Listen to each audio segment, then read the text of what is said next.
Roberto Alguión, de Germán Hesse. En el curso del siglo XVIII nació en Gran Bretaña una nueva forma de cristianismo y de actividad cristiana, que de insignificante raíz creció bastante pronto hasta convertirse en un gran árbol exótico y que todo el mundo conoce hoy con el nombre de Misión Evangélica, a favor de los paganos. En el exterior había bastantes motivos y ocasiones para este movimiento de misioneros protestantes, originado en Inglaterra. Desde la gloriosa época de los descubrimientos, se habían hecho conquistas en todas partes del mundo y el interés científico por la forma de lejanas islas y montañas, como el heroísmo de aventureros y navegantes, habían cedido el paso dondequiera a un espíritu moderno que no se interesaba ya más de los extraños países descubiertos por aventuras excitantes y otras experiencias, por raros animales y románticas selvas de palmeras, sirio por pimienta y azúcar, por seda y pieles, por arroz y tapioca. En fin, por cosas con las cuales el comercio mundial ganaba dinero. A menudo en todo se había procedido unilateralmente y con fervor mercantil olvidando muchas normas e infringido otras, que en Europa, en la Europa cristiana, tenían su valor. Se persiguió como alimañas a multitud de indígenas asustados, se los mató, y el europeo cristiano y civilizado se condujo en América, África y las Indias como una zorra que se introduce en un gallinero. Aunque se consideren las cosas sin una especial sensibilidad, se cometieron horrores y se robó grosera y puercamente. Por eso, a las reacciones de la vergüenza y la indignación del pueblo metropolitano correspondía también el movimiento de las misiones, fundado con la loable intención de que a los pueblos paganos se les llevara desde Europa algo distinto, mejor y más noble que la pólvora y el aguardiente. En la segunda mitad del siglo anterior, ocurría bastante a menudo en Inglaterra, que gente burguesa de buenas intenciones participara activamente en esta idea evangelizadora y donara recursos para ejecutarla. Pero no había aún como hoy florecientes sociedades organizadas y centros para estos intentos, sino que cada cual precisamente trataba de fomentar la buena causa como pudiera y por sus propios medios, y aquel que partía para lejanas tierras como misionero no se marchaba como los actuales, semejante a una pieza postal bien dirigida a través de los mares, para una tarea ordenada y organizada, sino que viajaba 95. Confiando en el Señor y sin mucha preparación, directamente lanzado a una sospechosa aventura. Alrededor de 1890, un comerciante de Londres, cuyo hermano se había enriquecido en las Indias y allí falleció sin hijos, dejó una respetable suma de dinero para la difusión del Evangelio en aquel país. Se llamaron a consejo a un miembro de la poderosa Compañía de las Indias Orientales y a varios sacerdotes y se elaboró un plan, por el cual en un primer momento, se enviarían como misioneros a 3 o 4 jóvenes provistos de equipo suficiente y bastante dinero para el viaje. El anuncio de esta empresa atrajo enseguida una legión de hombres deseosos de aventuras, actores fracasados y dependientes de peluquería echados por inservibles que se sintieron atraídos por la seductora expedición, y el piadoso colegio tuvo que luchar por lograr gente digna a cambio de estos importunos. Solapadamente se intentó ganar ante todo a jóvenes teólogos, pero el clero inglés no estaba de ninguna manera harto de su patria, ni inclinado a empresas esforzadas y aún peligrosas. La búsqueda se prolongó mucho y el fundador comenzó a mostrar impaciencia. Por aquellos días, la noticia de sus intenciones y fracasos se difundió finalmente también en una aldea campesina en la región de Lancaster y en la parroquia local, cuyo respetable pastor tenía en casa, como inquilino y pensionista, en calidad de ayudante, a su joven sobrino de nombre Roberto Alguión. Este era hijo de un capitán de la marina y de una escocesa piadosa y trabajadora. Había perdido temprano al padre que apenas conoció y, niño bien dotado, fue enviado por el tío a la escuela y regularmente preparado para la carrera religiosa, que estaba ahora por concluir como candidato con buenos certificados, pero sin bienes de fortuna. Entretanto, asistía al tío y benefactor como vicario y no podía contar para su vida con una parroquia propia. Como el pastor era todavía un hombre robusto, el futuro del sobrino no resultaba muy brillante. Como mozo pobre que, según todas las previsiones, antes de la madurez no podría asegurarse un cargo propio y una entrada segura, no era para las muchachas un partido deseable, por lo menos para las honradas, y con las que no lo eran nunca se había encontrado. Hijo de una madre sinceramente piadosa, poseía sentido cristiano simple y mucha fe y era un placer para él confesar esa fe en sus sermones. Pero encontraba sus verdaderos goces espirituales contemplando la naturaleza, para lo cual tenía gusto refinado. Joven modesto y sano, con ojos y manos hábiles, encontraba satisfacción en observar y conocer, coleccionar e investigar las cosas de la naturaleza que se le ofrecían. Siendo niño, cultivó flores y se dedicó a la botánica, se entretuvo un tiempo con rocas y petrificaciones y, recientemente, desde que residió en la aldea, le interesó, por encima de todo, el mundo multicolor de los insectos.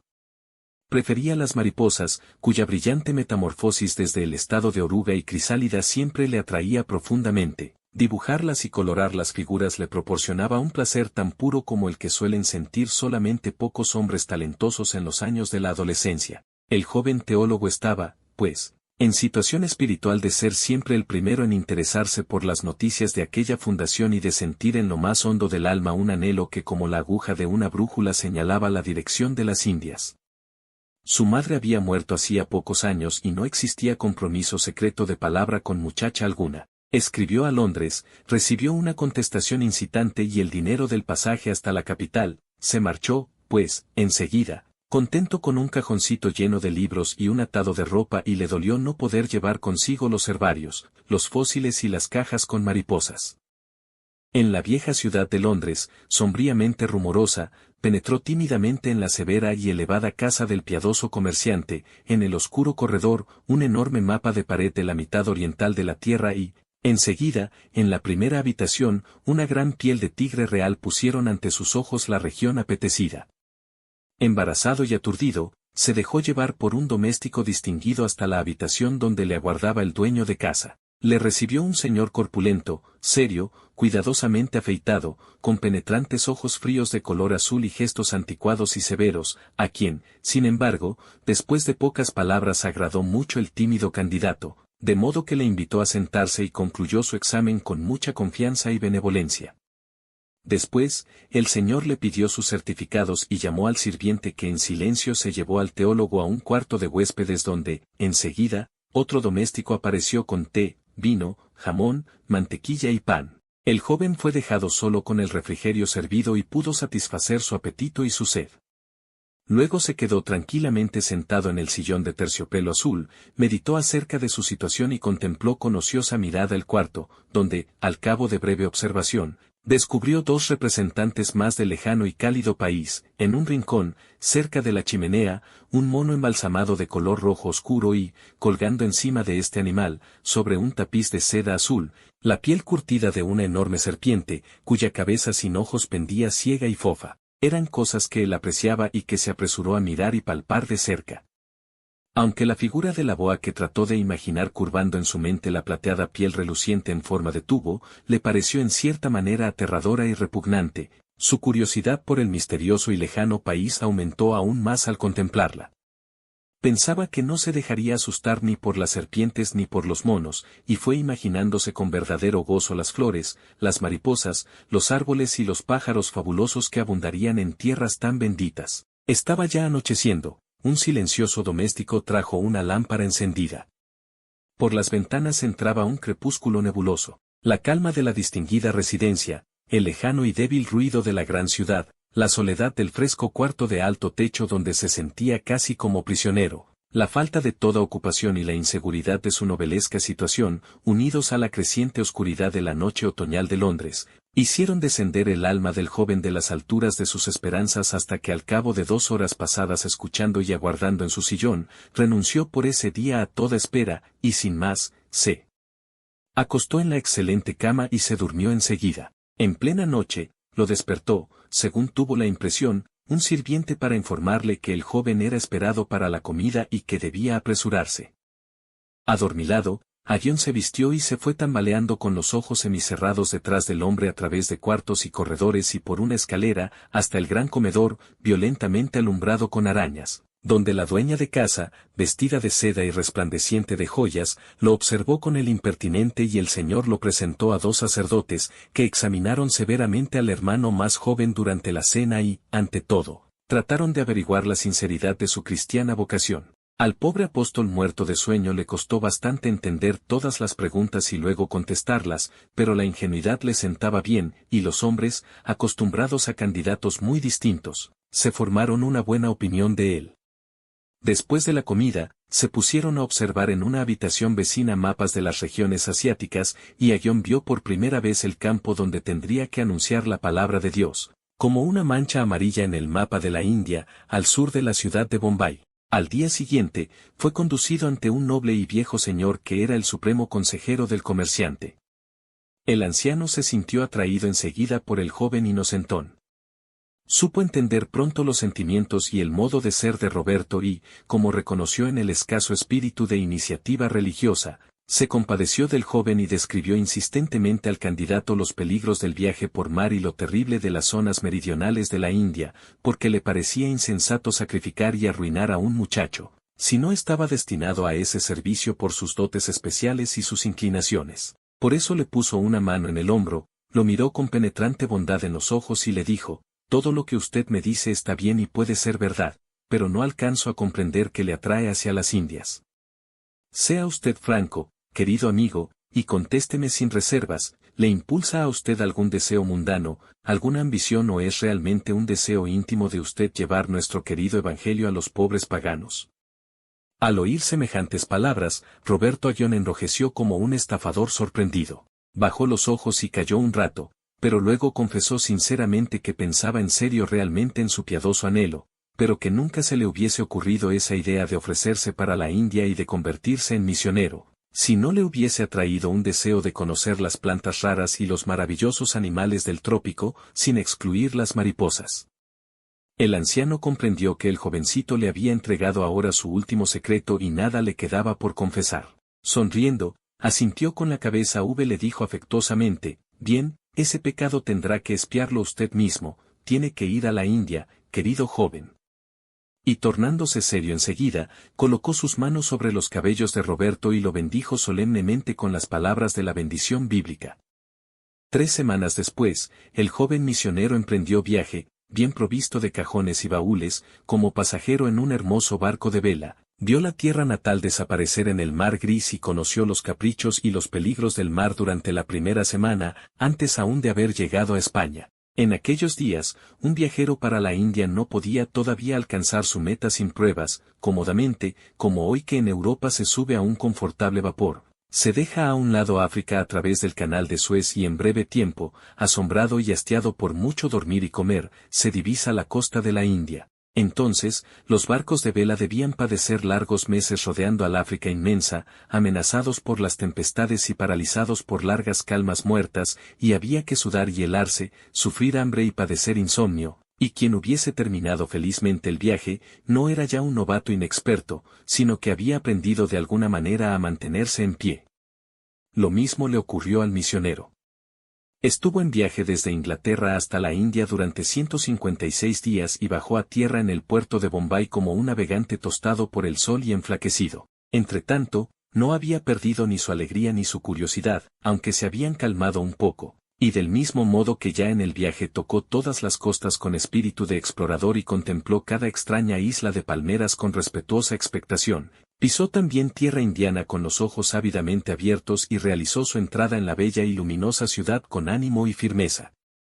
Ante todo buscó y encontró la casa a la cual estaba recomendado. Se hallaba en una calle tranquila del suburbio, entre altos cocoteros. Al entrar, su mirada recorrió el pequeño jardín delante de la casa y, aunque en ese momento tenía que hacer y considerar cosas mucho más importantes, tuvo tiempo todavía para observar un arbusto de oscuras hojas con grandes flores de color amarillo dorado, alrededor del cual revoloteaba alegremente un hermoso grupo de mariposas blancas.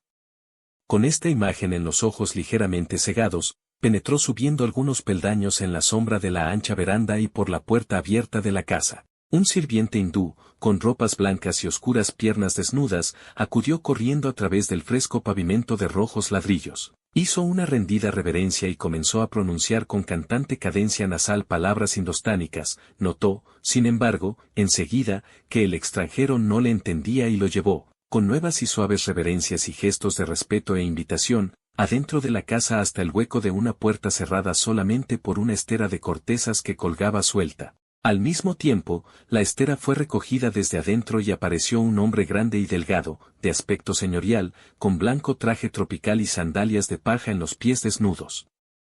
El hombre dirigió al doméstico una serie de palabras de reproche en un incomprensible idioma indio, El sirviente se hizo pequeño y más pequeño y se alejó deslizándose a lo largo de la pared. Entonces el señor se volvió hacia Aghion y lo hizo entrar hablándole en inglés. El misionero trató ante todo de disculpar su llegada sin aviso previo y de justificar al pobre doméstico, que en nada le había faltado. Pero el otro hizo un gesto de impaciencia y dijo, ya aprenderá a tratar muy pronto con estos palurdos de sirvientes. Pase. Le esperaba. ¿Es usted ciertamente el señor Bradley? Preguntó cortésmente el recién llegado, mientras sin embargo al primer paso en la exótica casa y frente al consejero, maestro y colaborador sentía nacer en él extrañeza y frialdad. Soy Bradley, segaramente, y usted es Aghion, sin duda. Bien, Aghion, pase de una vez. ¿Almorzó ya?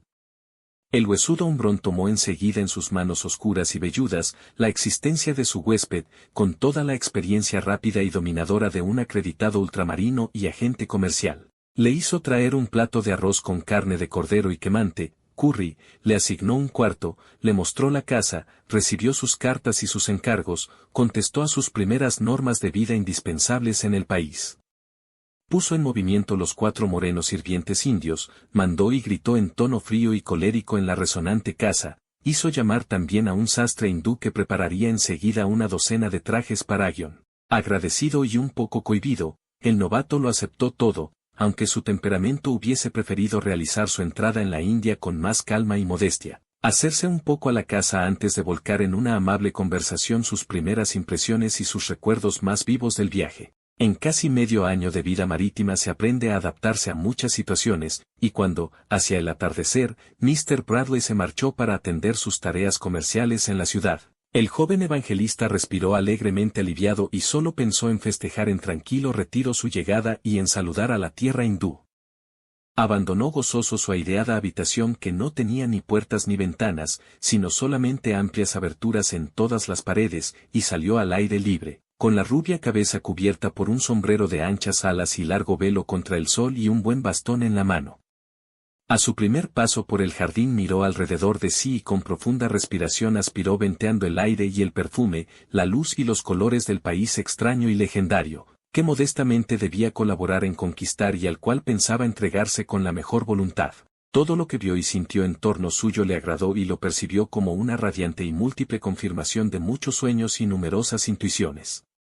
Altas y espesas matas se elevaban en la violenta luz del sol y se llenaban de grandes flores maravillosamente coloreadas. Con los lisos troncos en forma de columnas, las quietas copas redondas de los cocoteros llegaban a sorprendente altura. Detrás de la casa había un plátano que tendía rígida en el aire la gigantesca rueda uniforme y extrañamente vasta de las poderosas y largas hojas. En el borde del camino sus ojos amantes de la naturaleza advirtieron un pequeño ser vivo al que se acercó prudentemente. Era un verde camaleón de cabeza triangular y ojillos perversos. Se inclinó sobre él y se sintió dichoso como un chiquillo.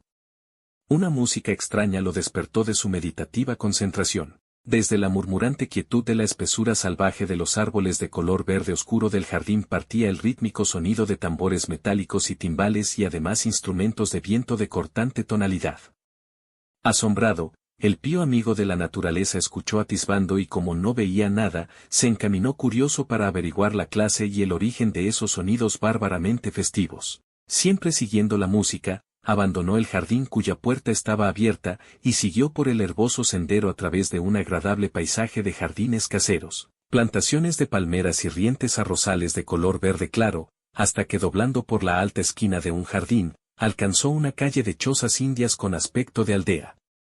Las casitas estaban construidas con barro o cañas de bambú, los techos, cubiertos de hojas secas de palmera, y en todas las aberturas de las puertas estaban de pie o acurrucadas, morenas familias de hindúes. Aghion observó con curiosidad a esa gente y echó la primera mirada a la vida lugareña del extraño pueblo casi primitivo y desde el primer momento sintió afecto por esos seres oscuros, cuyos hermosos ojos infantiles lo observaban con una inconsciente y sumisa mirada. Bellas mujeres observábanle entre gruesas trenzas de largo cabello negro, tranquilas y con miradas de corzas, llevaban en el medio de la cara, en las muñecas y en los tobillos adornos de plata, y anillos en los dedos de los pies. Había niñitos completamente desnudos que no llevaban sobre su cuerpo más que una delgada cuerda de corteza de la cual colgaba un extraño amuleto de plata o de asta. La alocada música seguía sonando, ahora muy cerca, y en la esquina de la calle siguiente encontró lo que buscaba. Se elevaba allí un edificio extraño y desconcertante de forma sumamente fantástica y tremenda altura, con una enorme puerta en el centro, y cuando levantó los ojos, sorprendido, vio toda la gigantesca superficie de la construcción compuesta exclusivamente de figuras de piedra que representaban animales fabulosos, hombres y dioses o demonios, que subían por centenares hasta la alta y delgada cima del templo, un bosque y un tejido salvaje de cuerpos, miembros y cabezas. Este terrible coloso de piedra, un gran templo hindú, resplandecía violentamente a los rayos casi horizontales del último sol de la tarde y revelaba al asombrado extranjero claramente que estos hombres semidesnudos, mansos como animales, no eran absolutamente un primitivo pueblo paradisíaco, sino que desde algunos milenios atrás tenían ya ideas y dioses, artes y religiones. En ese momento acabó por enmudecer la resonante música de timbales, y fueron saliendo del templo muchos indios piadosos con ropajes blancos y de colores y, separado por su dignidad,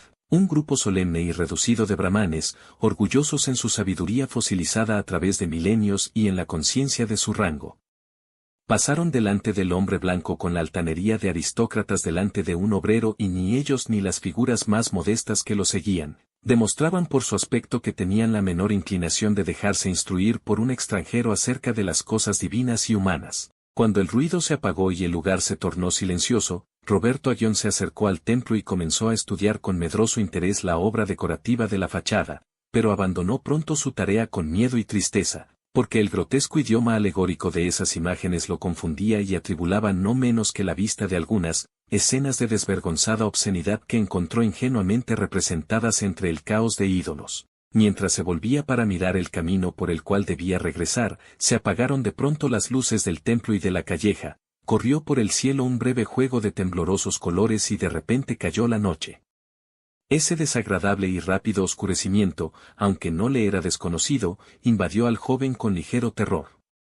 Al mismo tiempo, con la llegada de las tinieblas, comenzó alrededor de todos los árboles y arbustos un cantar y zumbar violento y agudo de miles de insectos, y en la lejanía se elevó el aullido de furor o de queja de un animal, con extrañas tonalidades salvajes. Rápidamente, Aguión buscó el camino para regresar, por suerte lo encontró enseguida y aún no había recorrido totalmente el breve trecho, cuando toda la región estuvo sumida en la más profunda tiniebla nocturna y el cielo alto y negro, colmado de estrellas. En la casa, a donde llegó pensativo y distraído, se dirigió al primer cuarto alumbrado. Allí lo recibió Mr. Bradley con estas palabras: «Bien, aquí llega usted. Ante todo, por la noche no debe usted salir nunca, es peligroso. Además, ¿sabe usted manejar un fusil?» «¿Un fusil? No, no aprendí a usarlo». «Pues aprenda usted pronto». «¿A dónde estuvo ahora?» Aguión contó con entusiasmo. Preguntó ávidamente a qué religión pertenecía ese templo y qué clase de servicio divino se celebraba allí, qué 101 significaban todas aquellas figuras y la música extraña, si los hermosos varones orgullosos vestidos de blanco eran sacerdotes y cómo se llamaban sus dioses. Pero aquí sufrió su primera desilusión. En primer lugar, su consejero no quiso saber nada de lo que él le preguntaba. Declaró que nadie entendía una palabra del horrendo caos y la inmundicia de ese culto, que los brahmanes eran una banda incurable de asaltantes y haraganes y que todos aquellos indios juntos eran un hato sucio de mendigos y tipos odiosos, con quienes un inglés decente prefiere no tener nada que hacer. Pero, opinó Aguión titubeando, mi misión es justamente llevar por el buen camino a estos extraviados. Para eso debo conocerlos y saberlo todo, muy pronto sabrá usted de ellos más de lo que le puede gustar. Naturalmente, usted deberá aprender el indostaní y, después, tal vez algunos otros de estos infames idiomas de negros. Pero con la caridad no llegará muy lejos. Oh, la gente, sin embargo, parece muy buena. ¿Le parece? Bien, ya lo verá. No entiendo nada y nada quiero opinar acerca de lo que se propone con los hindúes. Nuestra tarea es traer un poco de cultura y un ligero concepto de la decencia a estos malditos. Más lejos no llegaremos nunca, quizás. Pero nuestra moral, o lo que usted llama decencia, es la moral de Cristo, señor, usted se refiere a la caridad. Sí, haga la prueba de decir a un hindú que usted lo quiere. Hoy le pedirá limosna y mañana le robará la camisa en su mismo dormitorio. Es muy posible. Esto es más que seguro, querido señor. Aquí tiene usted que vérselas con menores de edad, en cierto modo, que no tienen todavía la más leve idea de la honestidad y del derecho, no ya con escolares ingleses de buen corazón, sino con un pueblo de piojosos morenos muy astutos, a quienes divierte mucho cualquier infamia. Ya recordará usted mis palabras. Aggion renunció con tristeza a seguir preguntando y se propuso por primera cosa aprender con diligencia y sumisión todo lo que debía aprender. Pero tuviera razón o no el severo Bradley, al ver el enorme templo y los orgullosos e inalcanzables brahmanes, su propósito y su misión en este país le parecieron infinitamente más difíciles de lo que antes imaginara. A la mañana siguiente, fueron llevados a la casa los cajones en los que el misionero había traído consigo desde Inglaterra sus pertenencias. Vació las cajas cuidadosamente, reunió camisas con camisas y libros con libros, y algunos objetos le sumieron en gratos recuerdos. Se encontró con un pequeño grabado de marco negro, cuyo vidrio se había quebrado durante el viaje, y que representaba a Daniel Defoe, el autor de Robinson Crusoe, y el viejo libro familiar de su madre, que conocía desde su primera infancia. Luego, como incitante guía para el futuro, un mapa de la India que le regalara su tío, y 2 arcos de acero para la red destinada a la caza de mariposas, arcos que él mismo se había hecho confeccionar en Londres. Y apartó uno enseguida para usarlo en los días siguientes. Al anochecer, sus cosas estaban distribuidas y acomodadas, el pequeño grabado colgaba sobre su cabecera y todo el cuarto quedó limpiamente ordenado. Al día siguiente temprano, comenzó la labor de Aggion. Llegó y le fue presentado por Bradley el hermoso jovencito Biardenya, de negros ojos, que debía ser su maestro en indostaní. El joven y sonriente indiano no hablaba mal el inglés y tenía excelentes maneras, solo que se retrajo angustiosamente cuando el ingenuo inglés le tendió amablemente la mano para saludarlo, y evitó también en lo sucesivo cualquier contacto físico con el hombre blanco, que le hubiera contaminado, porque pertenecía a una elevada casta. Tampoco quiso sentarse nunca en una silla que hubiese empleado antes el extranjero, sino que se trajo todos los días, arrollada bajo el brazo, una hermosa estera de corteza, que extendía en el suelo de ladrillos y sobre la cual se sentaba noblemente erguido, con las piernas cruzadas. Su alumno, con cuya diligencia podía estar muy conforme, trató de aprender también este arte peculiar y se acurrucó durante las lecciones sobre una estera parecida colocada en el suelo, aunque en los primeros tiempos le dolieran los miembros hasta que se acostumbró. Atento y paciente aprendió palabra por palabra, comenzando con las fórmulas diarias de salutación, que el joven pronunciaba ante él sin cansarse y siempre sonriendo, y se lanzó cada día con nuevo ánimo a la lucha con los sonidos guturales del idioma que al comienzo le parecieron un jadeo inarticulado y que luego aprendió a distinguir e imitar. Las horas de la mañana pasaban rápidamente con el gentil maestro, en cambio las tardes y las noches eran largas tanto como para hacer pesar sobre él. Ambicioso señor Aggion la soledad en la que vivía. Su huésped, con quien se encontraba en una situación poco clara y que se le presentaba ahora como un protector ora como un superior, estaba poco en casa, llegaba de vuelta de la ciudad, a caballo o a pie, generalmente alrededor de mediodía, como dueño de casa presidía el almuerzo, para el cual a veces traía consigo a un escritor inglés, y se retiraba a la veranda 2 o 3 horas para fumar y dormir. Luego al atardecer volvía por unas horas a su oficina o a sus almacenes. A veces, tenía que partir de viaje por algunos días, para comprar productos, y el nuevo compañero de residencia no lo encontraba mal, porque con la mejor voluntad posible no podía familiarizarse con el comerciante, rudo y de pocas palabras.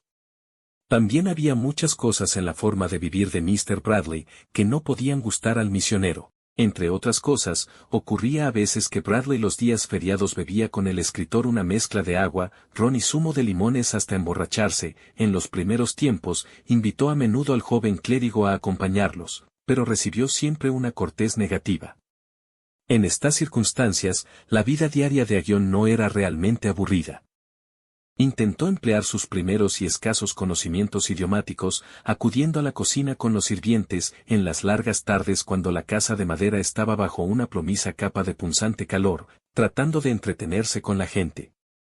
El cocinero mahometano, por cierto, no le contestaba y era tan altanero que parecía no verle siquiera, pero el aguatero y el mucamo, que permanecían acuclillados largas horas sobre sus esteras y mascaban hojas de betel, Se divertían con los esforzados intentos lingüísticos del amo. Pero un día apareció Bradley en la puerta de la cocina, cuando justamente los dos billetes estaban golpeándose los flacos muslos, divertidos por los errores y los cambios de palabras del misionero. Bradley observó el entretenimiento con los labios apretados, propinó rápidamente una bofetada al mucamo y un puntapié al aguatero y arrastró consigo de allí, sin decir una palabra, al asustado John. Luego, en su habitación exclamó agriado: «¿Cuántas veces debo repetirle que no debe dar confianza a esta gente? Usted me echa a perder a la servidumbre, con la mejor intención, naturalmente, pero no se puede admitir que un inglés se torne ridículo para estos morochos pillastres». Y se fue antes de que el ofendido John pudiera justificarse.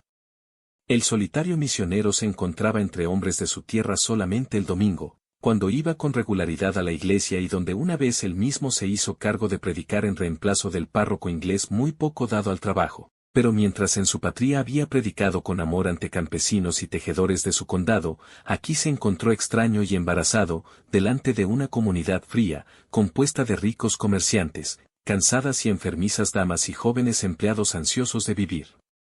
Cuando a veces, al considerar su situación se ponía muy triste y sentía lástima de sí mismo, hallaba para su alma un consuelo que nunca fallaba. Se preparaba para una excursión, se ponía al hombro su caja de botánico y tomaba la red que había provisto de una larga y delgada caña de bambú.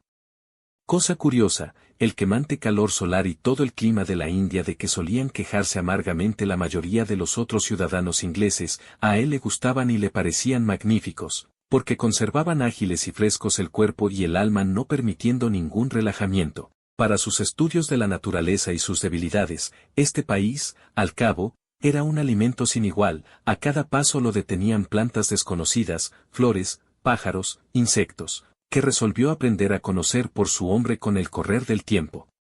No lo asustaban más las raras lagartijas y los escorpiones, los gruesos ciempiés gigantes y otros animalejos fantásticos, y desde que mató con una madera a una gruesa serpiente en el cuarto de baño, sintió desaparecer cada vez más el miedo ante cualquier peligro animal. Cuando por primera vez abatió su red sobre una gran mariposa, cuando la vio prisionera y tomó cuidadosamente en sus dedos el orgulloso y resplandeciente insecto, cuyas anchas alas brillaban como el alabastro y estaban cubiertas con un perfumado polvillo multicolor, el corazón le saltó en el pecho con una alegría como no sintiera en su vida desde cuando, niño aún, cazó su primera mariposa con cola de golondrina. Se acostumbró gozoso a las incomodidades de la jungla y no se amilanó cuando penetró en la selva virgen hasta hundirse en hondo párrafo fangales ocultos, ridiculizado por manadas de monos aulladores y asaltado por familias de hormigas furiosas. Solamente una vez permaneció arrodillado, tembloroso e implorante detrás de un enorme gomero, mientras cerca irrumpía una tropa de elefantes, parecida a una tempestad o a un sismo. Se habituó a que lo despertara en su aireado cuarto muy temprano de mañana el alocado alboroto de los monos de la selva vecina y a escuchar de 104 noche el aullido de los chacales. Sus ojos brillaban claros y alerta en su cara enflaquecida, ahora morena y varonil. También en la ciudad y, con preferencia, en los villorrios exteriores, tranquilos y parecidos a jardines, seguía observando a los hindúes que le gustaban más, a medida que los conocía.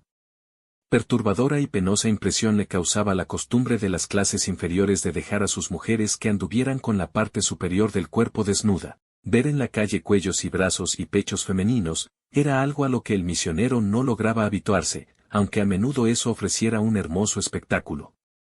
Fuera de esta chocante costumbre, mucho que hacer y pensar le daba el enigma con el cual se le aparecía la vida espiritual de esta gente. Donde quiera mirara había religión.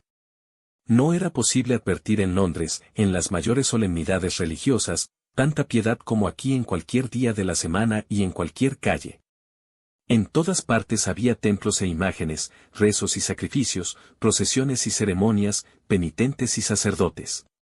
¿Mas quién podía entender algo en este alocado caos de religiones? Allí estaban los brahmanes y mahometanos, adoradores del fuego y los budistas devotos de Shiva y de Krishna, portadores de turbantes y creyentes de cabeza rapada, fieles de las serpientes y siervos de las tortugas sagradas. ¿Dónde estaba el Dios al que servían todos estos extraviados? ¿Cuál de entre tantos cultos era el más antiguo, sagrado y puro?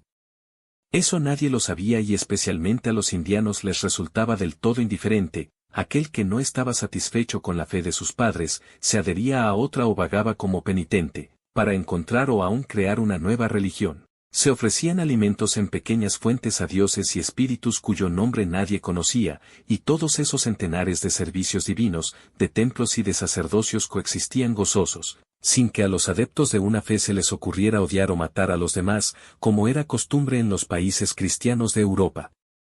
Muchas cosas resultaban bellas y agradables, como la música de las flautas y las ofrendas florales, y en muchos rostros había una paz y un resplandor alegremente tranquilo que hubiera sido inútil buscar en los rostros de los ingleses. Hermoso y santo le pareció también el mandamiento severamente observado por los hindúes de no matar animales, y él se avergonzó a veces y trató de justificarse a sí mismo, después de haber apresado bellas mariposas y escarabajos y de fijarlos con alfileres. Por otra parte, entre estas poblaciones para las cuales cada gusano era sagrado como criatura de Dios y que se entregaban fervorosamente a las oraciones y al servicio de los templos, eran cosas corrientes, de todos los días, el robo y la mentira, el falso testimonio y el perjurio, que no indignaban o sorprendían a nadie. Cuanto más reflexionaba sobre todo eso el bienintencionado apóstol de la fe, tanto más le parecía que esta gente se le convertía en un impenetrable misterio que se burlaba de toda lógica. El sirviente, con quien, a pesar de la prohibición de Bradley, volvió a conversar muy pronto pareciéndole que era justamente una sola alma, un solo corazón con él, una hora después le robó una camisa de algodón, y cuando lo interrogó con afectuosa seriedad, negó primeramente con 1000 juramentos, luego lo admitió sonriendo, mostró la camisa y dijo en confianza que ya tenía un agujerito y que él pensó que el amo no se la pondría más. Otra vez lo asombró el aguatero. Este hombre recibía salario y comida para que diariamente proveyera a la cocina y el cuarto de baño de agua traída de la vecina cisterna. Hacía este trabajo siempre por la mañana temprano y por la noche, todo el resto del día estaba sentado en la cocina o en la choza de los sirvientes y mascaba betel o un trozo de caña de azúcar. Un día, ausente el otro doméstico, a John le dio a cepillar un pantalón que estaba cubierto de hierbas a raíz de una excursión. El hombre se rió simplemente y cruzó sus manos en la espalda, y cuando el misionero se enojó y le ordenó seriamente que realizara el pequeño trabajo, obedeció al fin, pero cumplió la tarea refunfuñando y llorando. Luego se sentó sin consuelo en la cocina y gritó y murmuró una larga hora como un desesperado. Con infinito esfuerzo y superando muchos malentendidos, John supo que había ofendido gravemente a ese hombre, al ordenarle una labor que no le correspondía realizar. Todas estas experiencias, condensándose poco a poco, se esfumaron como en una pared de cristal, que separaba al misionero del ambiente y lo hundía en una soledad cada vez más penosa. Con mayor dedicación y aún con cierta desesperada avidez, se dedicó a sus estudios lingüísticos, en los que hacía grandes progresos y que debían abrirle el camino hacia esta extraña gente, como esperaba angustiado. Cada vez podía atreverse a dirigir la palabra más a menudo a los indígenas en la calle, acudía sin intérprete al sastre, al mercero, al zapatero. A veces lograba trabar conversación con gente sencilla, por ejemplo, observando y alabando a un obrero en su tarea, a una madre con su crío, y a través de las palabras y las miradas de estos paganos, pero sobre todo a través de su sonrisa buena, infantil y beata, le hablaba el alma de ese pueblo extraño tan clara y fraternalmente que por momentos desaparecían todas las vallas y él perdía la sensación de lo extraño. Finalmente creyó haber descubierto que los niños y la gente sencilla del país le eran casi siempre accesibles, y también que las dificultades, la desconfianza y la perversidad de los habitantes de la ciudad se debían a su contacto con marinos y comerciantes europeos. Desde entonces osó emprender, a menudo a caballo, excursiones en la región, cada vez más lejanas. Llevaba consigo en el bolsillo monedas de cobre y aún terrones de azúcar para los niños, y cuando, ya muy alejado en la zona llena de colinas, ataba su caballo a una palmera delante de una choza de barro, de campesinos y, entrando bajo la galería de cañas, saludaba y pedía un trago de agua o de leche de coco, casi siempre nacía una amable e ingenua relación y un coloquio, durante el cual hombres, mujeres y niños se reían muchas veces libremente con alegre sorpresa por su defectuoso conocimiento de la lengua, cosa de la que ya no sentía desagrado. Todavía no hizo ninguna tentativa por hablar a la gente en esas oportunidades acerca de Dios, de su Dios. No solo le parecía prematuro, sino también cosa muy delicada y casi imposible, porque no podía encontrar en absoluto palabras indianas para las expresiones corrientes de la religión bíblica. Además, no se sentía con derecho para meterse a maestro de estos seres y a incitarlos a cambios importantes en sus vidas, antes de conocerlas exactamente y ser capaz de vivir y hablar con los hindúes en un mismo pie de igualdad. Por eso, sus estudios se prolongaron más tiempo. Trató de conocer la vida, el trabajo y los productos de los indígenas, se hizo mostrar plantas y frutos por su nombre y también animales domésticos y utensilios. Investigó sucesivamente los secretos del cultivo húmedo o seco del arroz, de la obtención de las cortezas y del algodón, observó la edificación y la alfarería, el trenzado de la paja y la tejeduría, de la que algo conocía por la experiencia en su patria. Vio arar los barrosos campos de arroz con rechonchos búfalos acuáticos de color rosado, conoció la labor de los elefantes domesticados y observó a monos mansos cosechar de las plantas, nueces de coco para sus dueños. Durante una de sus excursiones, en un tranquilo valle entre altas colinas verdes, lo sorprendió una furiosa lluvia, contra la cual buscó refugio en la choza más cercana que alcanzó. Halló reunida en el reducido espacio, entre paredes de bambú revocadas con barro, una pequeña familia, que saludó con medrosa sorpresa al extranjero que entraba. La mujer de la casa tenía el cabello gris teñido con aleña de color rojo fuego. Cuando sonrió amablemente para recibirlo, mostró en la boca dientes igualmente rojos, que revelaban su pasión por mascar betel. Su marido era un hombre grande de serio mirar, con largos cabellos todavía oscuros.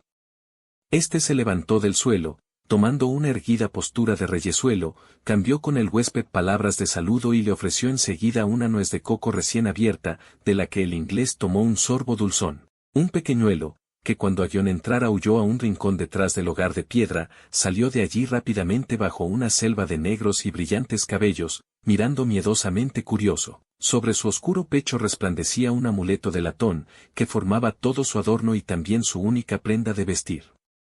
Encima de la puerta ondeaban algunos grandes racimos de plátanos, colocados así para que madurasen. En toda la choza, que recibía luz solamente a través de la puerta abierta, no había pobreza. Era visible la sencillez y un orden agradable y limpio. Una ligera sensación de nostalgia que alentaba desde los más lejanos recuerdos de la infancia, y que suele invadir tan fácilmente a un viajero cuando ve un hogar feliz. Una grata impresión de patria lejana y que nunca había experimentado en él. Bungalow, del señor Bradley, inundó el alma del misionero, casi le pareció que su entrada allí no era la de un viandante sorprendido por la lluvia. Sintió finalmente otra vez, a él que se veía envuelto en una triste confusión, la sensación y la alegría de una existencia correcta, natural, satisfecho de sí mismo. La violenta lluvia rumoreaba y tamborileaba casi dolorosamente en el espeso techo de juncos de la choza y parecía colgada delante de la puerta como una gruesa y brillante pared de cristal.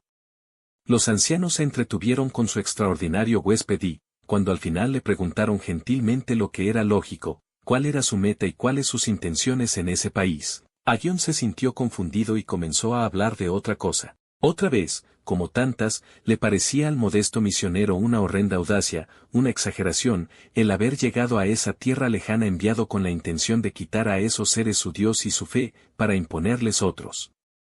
Había pensado siempre que ese temor desaparecería en él, apenas dominara mejor el idioma, pero ese día le resultó claro, sin lugar a dudas, que había estado equivocado y que cuanto mejor conocía a ese pueblo moreno, tanto menos derecho y deseo sentía dentro de sí para intervenir con prepotencia en su vida. La lluvia cesó y el agua mezclada con la roja y grasosa tierra desapareció, corriendo por el camino ondulado, rayos de sol penetraron a través de los troncos de palmera resplandecientes por la humedad, reflejándose violentos y cegadores en las brillantes hojas gigantescas de los plátanos.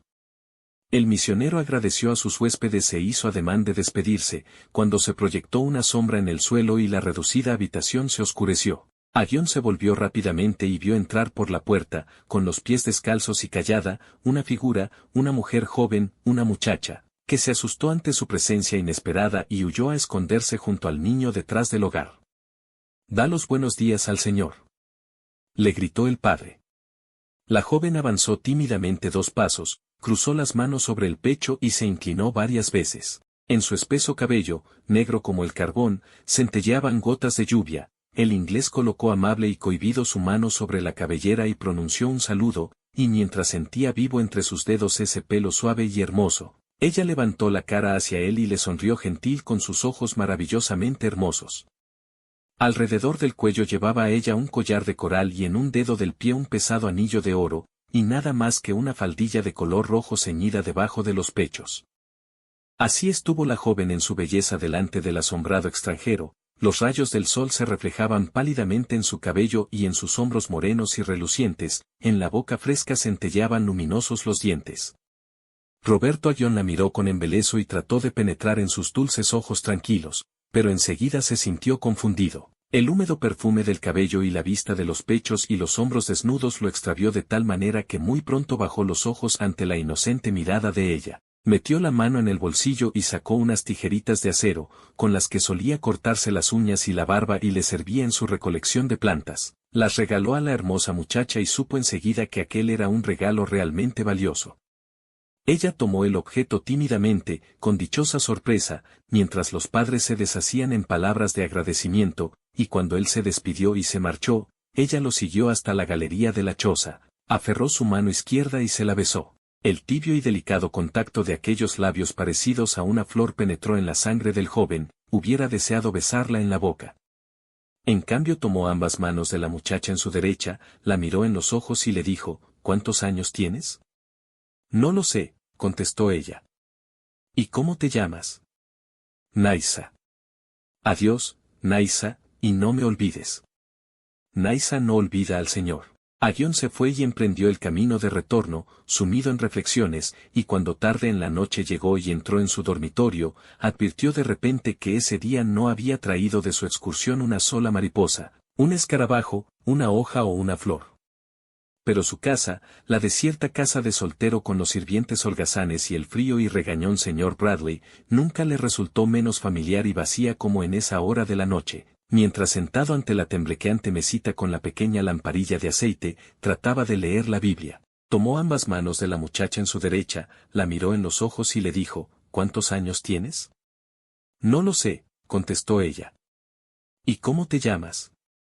Naisa. Adiós, Naisa, y no me olvides. Naisa no olvida al Señor.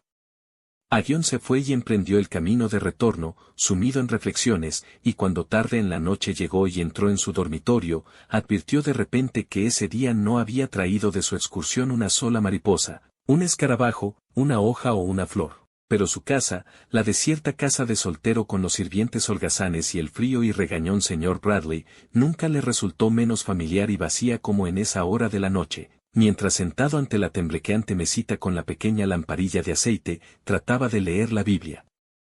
Esa noche, cuando después de mucha inquietud de ideas y a pesar de los silbantes mosquitos pudo reposar, el pobre misionero tuvo extraordinarios sueños. Vagaba por un oscuro bosque de palmeras, donde jugueteaban en el suelo rojizo amarillas manchas de sol. Papagayos gritaban en las cimas. Monos hacían gimnasia alocada en los larguísimos troncos parecidos a columnas, pajarillos centelleantes como piedras preciosas aparecían luminosos, insectos de toda clase expresaban su alegría de vivir en sonidos, colores o movimientos. El misionero se paseaba agradecido y feliz entre tanta magnificencia, llamó a un mono que bailoteaba en un bejuco como en la cuerda floja y, cosa curiosa, el ágil animalillo bajó trepando obediente hasta el suelo y se presentó a Ayllón como un sirviente, con ademanes de respeto. El hombre comprendió que podía mandar en ese reino feliz de las criaturas y enseguida convocó a los pájaros y a las mariposas alrededor de sí, y todos llegaron en grandes y brillantes grupos. Hizo ademanes y marcó el compás con la mano, meneó la cabeza, ordenó con la mirada y con chasquidos de la lengua. Y todos esos magníficos animales se dispusieron sumisos en danzas bellamente ondeantes y lujosos cortejos en la dorada penumbra, silbaron y zumbaron, crujieron y rodaron en coros, buscaron y volaron, se persiguieron y huyeron describiendo solemnes círculos y graciosas espirales en el aire. Fue un ballet magnífico, un concierto brillante y un paraíso recobrado, y el soñador permaneció en ese armonioso mundo de maravilla, que le obedecía y era suyo con un placer casi doloroso, porque en la dicha aquella había ya una leve intuición, un saber, un pregusto de algo inmerecido y pasajero, como siempre debe tener un piadoso misionero en ocasión de un placer sensual. Ese angustioso pregusto no le engañaba. El entusiasta amigo de la naturaleza gozaba a la vista de una familia de monos y acariciaba una enorme mariposa azul de alas de terciopelo, que se posaba familiarmente sobre su mano izquierda dejándose tocar como una palomita, pero ya comenzaban a aletear en su hechizo sombras de angustia y de desazón y a envolver el ánimo del soñador. Pájaros perdidos gritaban de repente en forma violenta y dolorosa, inquietas ondas de viento rumoreaban en las altas cimas, la bienhechora y cálida luz del sol se tornaba débil y siniestra. Los pajarillos huían de todas partes y los hermosos y grandes lepidópteros se dejaban llevar por el viento en su miedoso desamparo. Gotas de lluvia sonaban ruidosas en las copas de los árboles, un trueno sordo y lejano rodaba lentamente, hasta apagarse en las sombras de la bóveda celeste. En ese momento penetró Mr. Bradley en la selva. El último pájaro multicolor se había alejado volando. Bradley acudió sombrío como el espíritu de un rey asesinado, con su gigantesca figura, escupió con desprecio delante del misionero y comenzó a echarle en cara, con palabras insultantes, hostiles y sarcásticas, que era un holgazán y un aprovechado, que se hacía pagar por su amo londinense para convertir a los paganos, y en cambio de eso no hacía otra cosa que vagabundear, cazar insectos y pasearse. Aniquilado, Ion tuvo que admitir que Bradley tenía razón y que él era culpable de esas faltas. Apareció entonces aquel poderoso y rico señor de Inglaterra, que mantenía a Ion, acompañado por varios sacerdotes ingleses, y todos ellos, junto con Bradley, empujaron y persiguieron al misionero a través de la espinosa maleza, hasta que llegaron a un camino lleno de gente y por este hasta el suburbio de Bombay donde se levantaba el templo grotesco y alto como una torre. Allí ondeaba entrando y saliendo una pintoresca muchedumbre, coolies desnudos y orgullosos brahmanes vestidos de blanco, pero frente al templo había sido levantada una iglesia cristiana y encima del portal había un Padre Eterno esculpido en piedra, flotando sobre nubes, con mirada paternal y barba patriarcal. El aporreado misionero subió por los peldaños de la casa de Dios, hizo señas con los brazos y comenzó a predicar a los hindúes. Con clara voz los incitó a mirar y comparar la diferencia entre el verdadero Dios y sus pobres ídolos con muchos brazos y abundantes trompas. Con el dedo extendido señaló la decoración de entrelazadas figuras de la fachada del templo indiano y luego invitó a mirar la imagen de Dios de su iglesia. Mas, como se asustó cuando levantó sus ojos para seguir su ademán, porque el Padre Eterno se había transformado, tenía ahora 3 cabezas y 6 brazos y, en lugar de la seriedad general, una sonrisa embarazada y complacida en las 3 caras, exactamente como a menudo mostraban los dioses indios. Desalentado, buscó con la vista a Bradley, al amo y a los clérigos, pero todos habían desaparecido, estaba solo y apocado en las gradas de la iglesia, y ahora hasta su Dios lo abandonó, porque estaba haciendo señas hacia el templo hindú con sus 6 brazos y sonreía a los dioses indianos con divina alegría. Completamente abandonado, avergonzado y perdido, estaba Ion en la escalera de su iglesia. Cerró los ojos y se quedó erguido, en su alma se había extinguido toda esperanza y aguardó con desesperada calma que los paganos lo mataran a pedradas. En cambio, después de una pausa terrible, se sintió empujado y desplazado por una mano fuerte y suave al mismo tiempo, y cuando levantó la vista, vio al Padre Eterno de piedra bajar, enorme y digno, por las gradas, mientras las figuras de los dioses del templo de enfrente descendían a su vez de sus sitios en compactos grupos. Todos fueron saludados por el dios cristiano que luego entró en el templo indiano y recibió con amable gesto los homenajes de los brahmanes vestidos de blanco. Los ídolos, en cambio, con sus trompas, sus rizos y sus ojos estrechos, visitaron alegremente la iglesia, lo hallaron todo bien y bonito y arrastraron detrás de sí a muchos adoradores. De esta manera nació entre iglesia y templo una procesión de dioses y hombres, gons y órganos sonaron al unísono, fundiéndose en una sola melodía, e indios morenos y tranquilos trajeron flores de loto a los altares cristianos, desnudos a la usanza inglesa. Pero en medio de la festiva multitud caminaba la hermosa Naisa, con sus negros y lisos cabellos resplandecientes y sus grandes ojos de niña. Ella venía entre muchos otros fieles desde el templo. Subió las gradas de la iglesia y se detuvo delante del misionero. Lo miró seriamente en los ojos no sin amabilidad, le hizo una seña con la cabeza y le ofreció una flor de loto. Mas él, avasallado por la atracción, se inclinó sobre su claro rostro lleno de paz, la besó en los labios y la estrechó entre sus brazos. Antes todavía de poder saber lo que podía decir Naisa a todo eso, Ion despertó de su sueño y se encontró tendido en su cama en la oscuridad, cansado y asustado. Un doloroso caos de sentimientos y reacciones le torturó hasta la desesperación.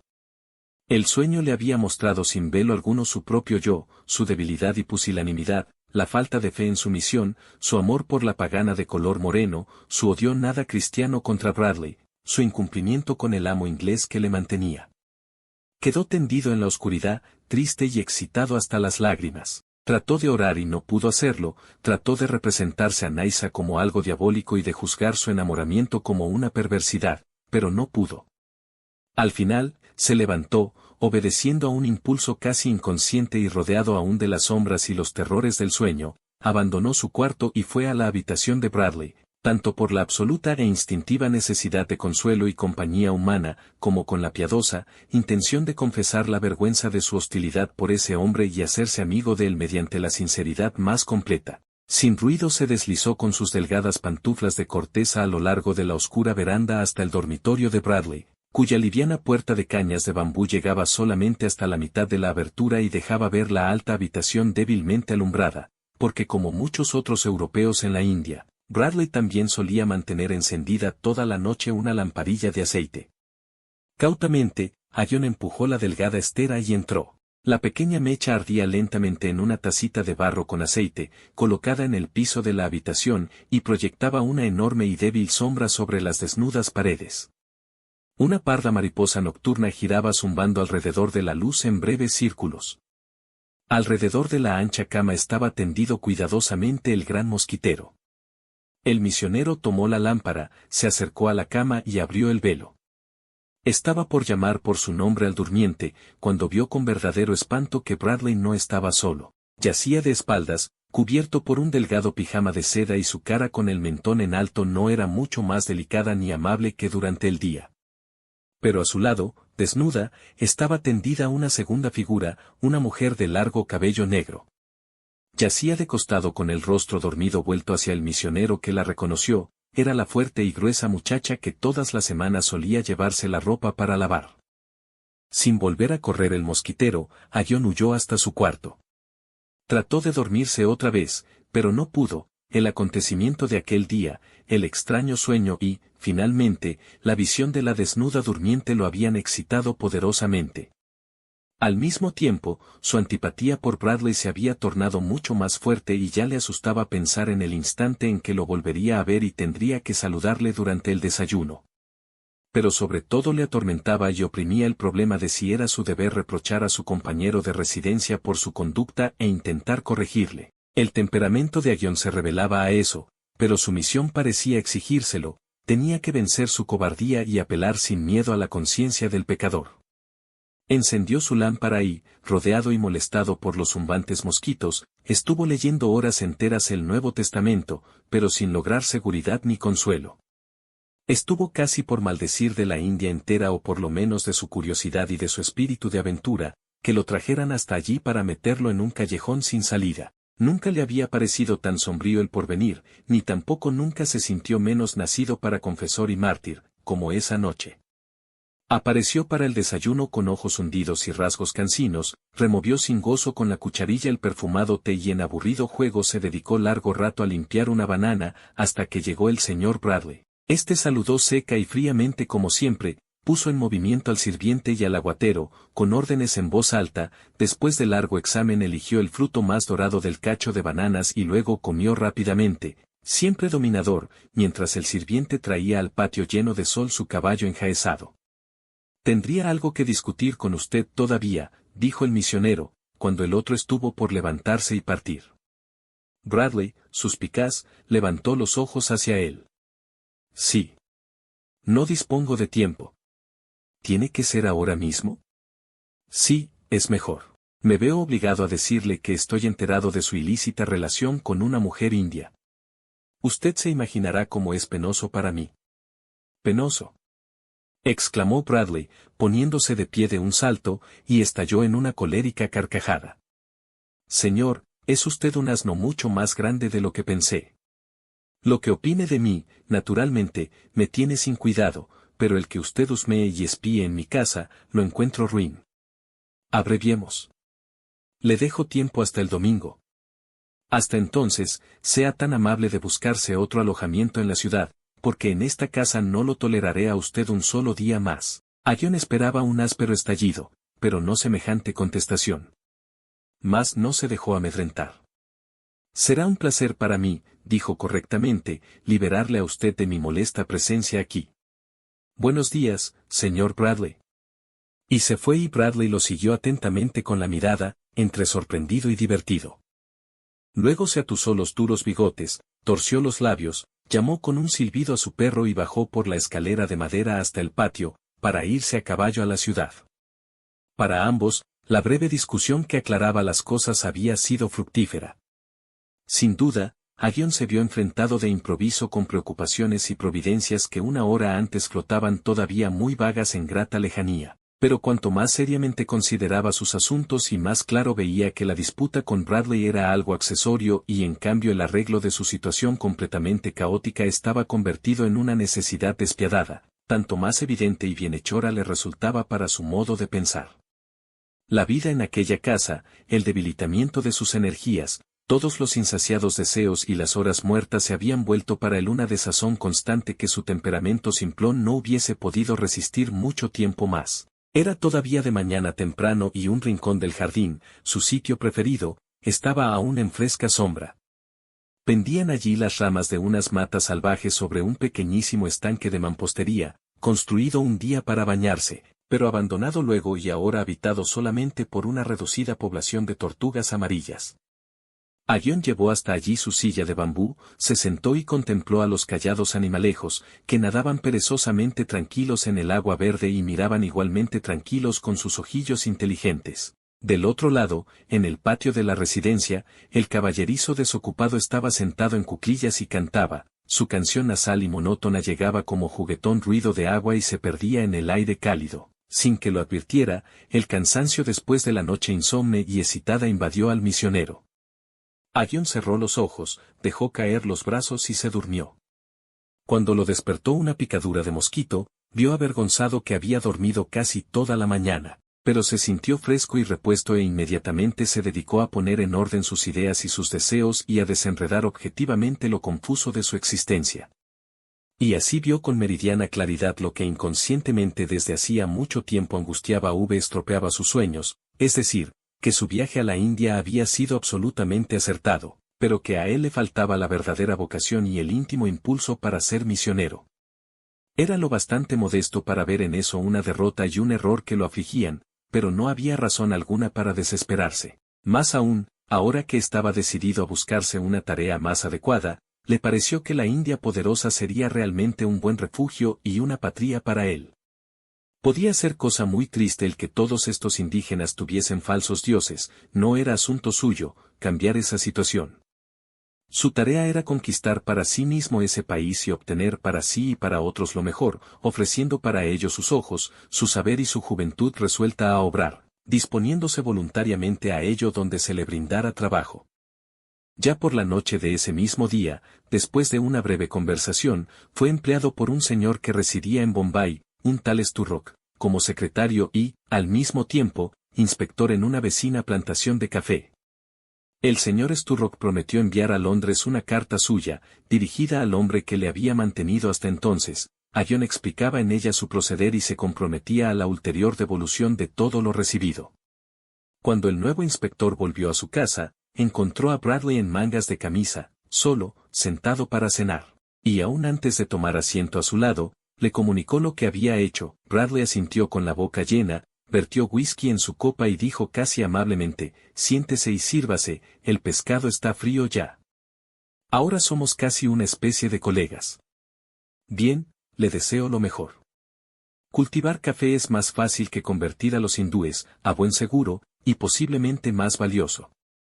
No le hubiera supuesto tan buen criterio, Aggion. La plantación donde debía alojarse estaba a un par de días de viaje, tierra adentro, y Aggion debía partir hacia ella 2 días más tarde, acompañado por un grupo de coolies. De esta manera le quedó un solo día para arreglar sus asuntos. Con el asombro de Bradley, pidió para el día siguiente un caballo de silla, pero aquel se guardó de hacer preguntas.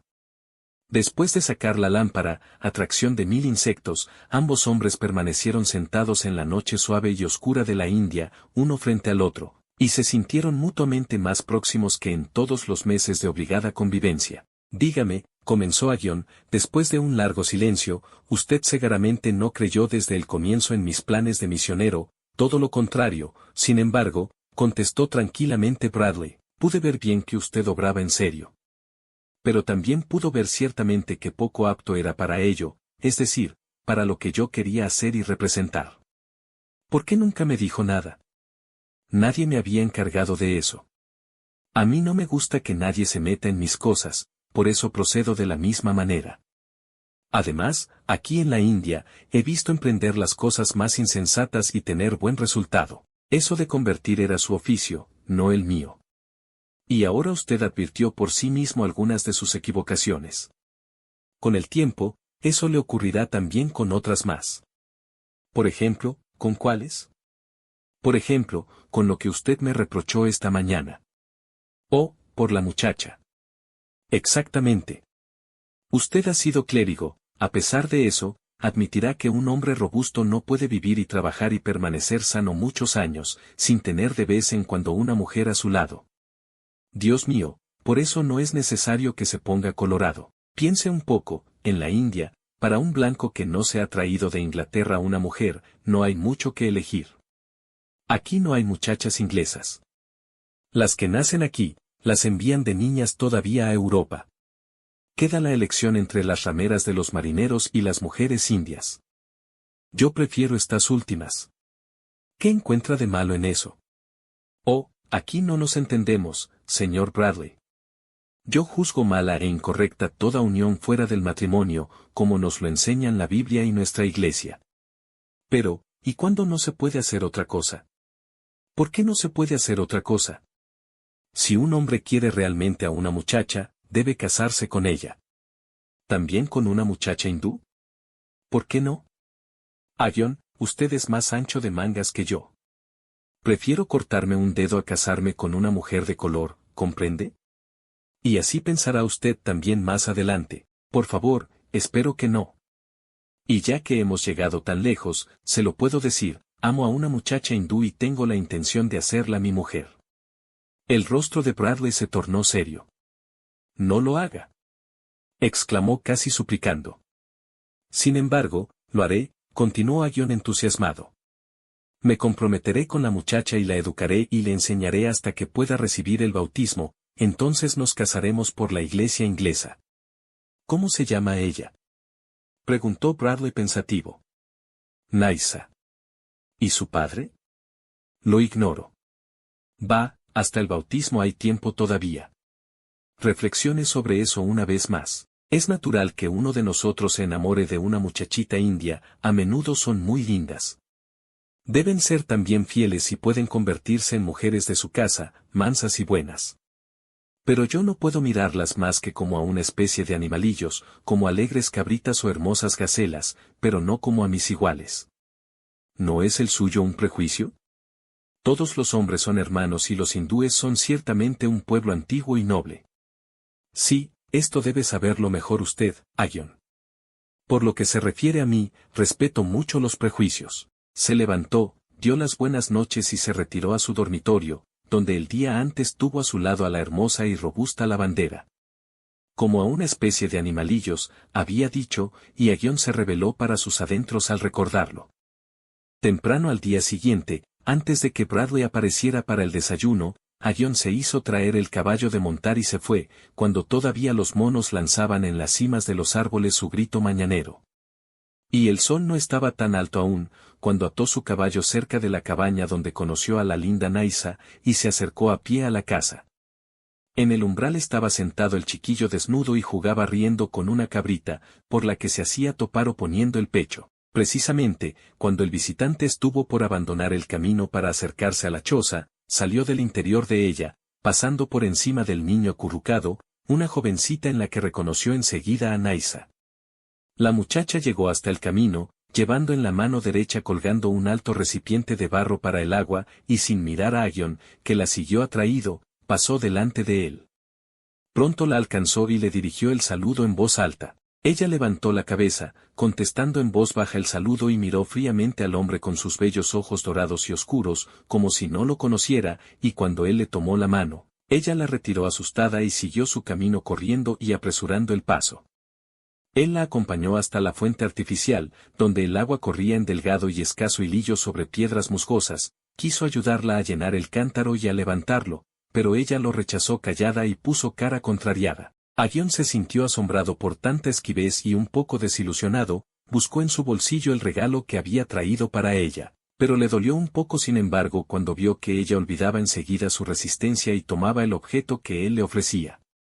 Era una cajita esmaltada con bonitos dibujos de flores, y la parte interior de la redonda tapa contenía un espejito. Aghion le mostró cómo se abría y puso el objeto en las manos de ella. ¿Para mí?, preguntó la muchacha con mirada infantil. Para ti, replicó él, y mientras ella jugaba con la cajita, Aghion le acarició el brazo suave como la seda y el largo cabello negro. Como ella le dijo gracias aferrando con ademanes indecisos el cántaro lleno de agua, él trató de decirle algo amable y delicado, lo cual la muchacha evidentemente solo entendía a medias, y mientras pensaba en las palabras y estaba a su lado embarazado, le pareció de pronto enorme el abismo entre ambos y pensó con tristeza que poco era lo que lo unía a ella y cuánto tardaría hasta que ella fuese su novia y su amiga, entendiese su lengua, comprendiese su modo de ser y compartiese sus pensamientos. Entretanto, habían emprendido el camino de regreso, y él caminó a su lado en dirección de la choza. El niño estaba ocupado en un alegre juego con la cabra, juego que le quitaba el aliento, su dorso casi negro brillaba metálicamente al sol y su vientre hinchado por el arroz tornaba demasiado delgadas las piernas. Con un estremecimiento de extrañeza el inglés pensó que este niño salvaje sería su cuñado si se casaba con Nysa. Para sustraerse a semejante pensamiento, volvió a mirar a la muchacha. Contempló la cara encantadoramente fina, de grandes ojos y fresca boca infantil, y debió pensar si tendría la suerte de obtener ese mismo día el primer beso de aquellos labios. De estos agradables pensamientos lo sacó asustado una figura que de repente salió de la choza y estuvo allí ante sus ojos inseguros, como un fantasma. En el marco de la puerta apareció una segunda Nysa que cruzó el umbral, una copia exacta de la primera, y la copia le sonrió y lo saludó. Metió la mano en su corta falda y sacó algo que hizo girar triunfalmente sobre su cabeza y que brilló al sol y él reconoció al rato. Era la tijerita que hacía poco regaló a Nysa y la muchacha a la que acababa de regalar la cajita y cuyo brazo había acariciado, no era Nysa sino su hermana, y cuando ambas muchachas estuvieron una al lado de la otra, apenas distintas entre sí, el enamorado Aghion se sintió indeciblemente engañado y desconcertado. Dos gacelas no podían ser más parecidas, y si en ese momento le hubiesen colocado en la situación de elegir entre ellas, no hubiera sabido cuál de ambas era la que él amaba. Sí, poco a poco pudo reconocer que la verdadera Nysa era la mayor y la más baja, pero su amor del cual hacía unos instantes creyó estar tan seguro, estaba destrozado y partido en dos mitades como la figura de la muchacha que tan inesperada y desagradablemente se había duplicado ante sus ojos. Bradley nada supo de este hecho, tampoco nada preguntó cuando Aghion regresó al mediodía y se sentó callado para el almuerzo. Y a la mañana siguiente, cuando llegaron los coolies de Aghion y cargaron las cajas y los sacos y se los llevaron y el viajero agradecía una vez más al que se quedaba tendiéndole la mano, Bradley la apretó vigorosamente y dijo, «Buen viaje, querido joven. Llegará un momento en que se morirá usted de nostalgia por ver una vez más el honesto y curtido cuero de una cabeza de inglés en lugar de los dulces morros de las hindúes. Venga a verme y entonces estaremos de acuerdo sobre cualquier cosa de la cual hoy pensamos distintamente todavía».